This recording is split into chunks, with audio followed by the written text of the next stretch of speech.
Давайте вместе, с гордостью и радостью, как умеет наш гагаузский народ, поприветствуем великолепного актера Бурак Ишчевич.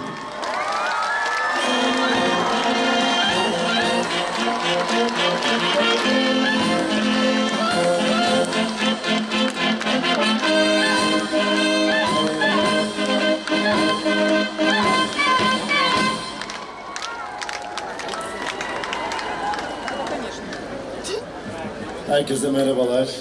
Добрый день всем.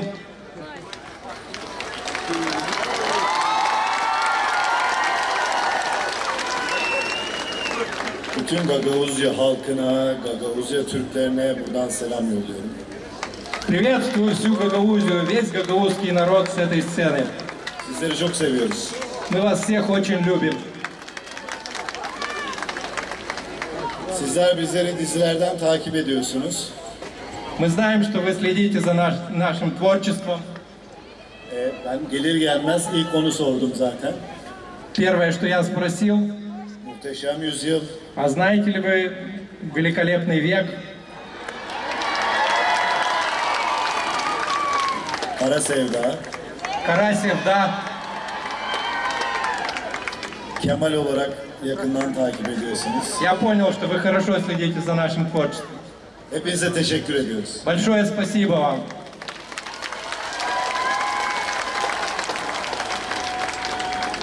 Bizler de dünyanın her yerine dolaşıyoruz. Мы ездим по всему миру. Ama özellikle bizden olanlara, özümüzden olanlara, Мы с особой любовью относимся к нашим предкам, к нашим родственникам, к нашим братьям. duyduğumuzda koşa koşa gelmek istiyoruz. И всегда хотим быть с ними рядом. Хотим разделять с ними нашу и вашу радость. Bugün de o yüzden buradayız. Поэтому мы сегодня вместе с вами. Ben sizlere teşekkür ediyorum. Большое спасибо вам за это. Bizi çok güzel karşıladınız. Вы нас очень хорошо встретили. Bizler elimizden geldikçe sizlerle birlikte olmaya devam edeceğiz. И мы постараемся быть максимально, постараемся быть рядом с вами и быть для вас. Türkiye ile birlikte bütün kültürümüzü paylaşmaya devam edeceğiz. Мы, как Турция, будем стараться делить всю нашу культуру и нашу любовь вместе с вами.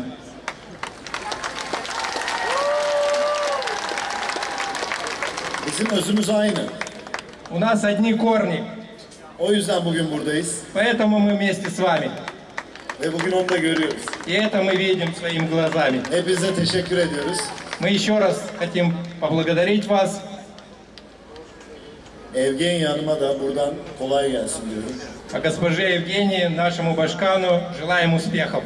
Zor bir görev Это трудная задача, ama üstesinden gelecektir. но вы ее решите и победите. Удачи с вами. Мы верим, что успех будет за вами. Bizler sizleri seviyoruz. Мы все вас любим.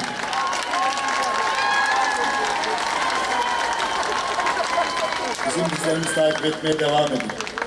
Наши сериалы продолжатся. Özümüzü kaybetmeyelim. Поэтому не надо терять себя.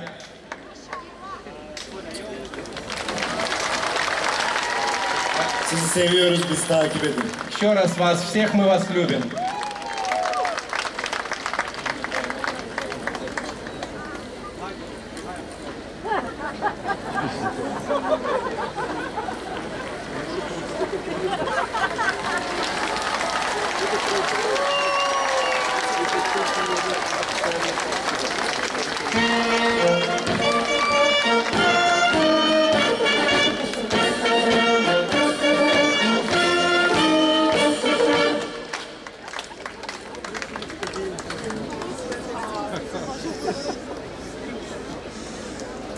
Görüşmek üzere, bay bay.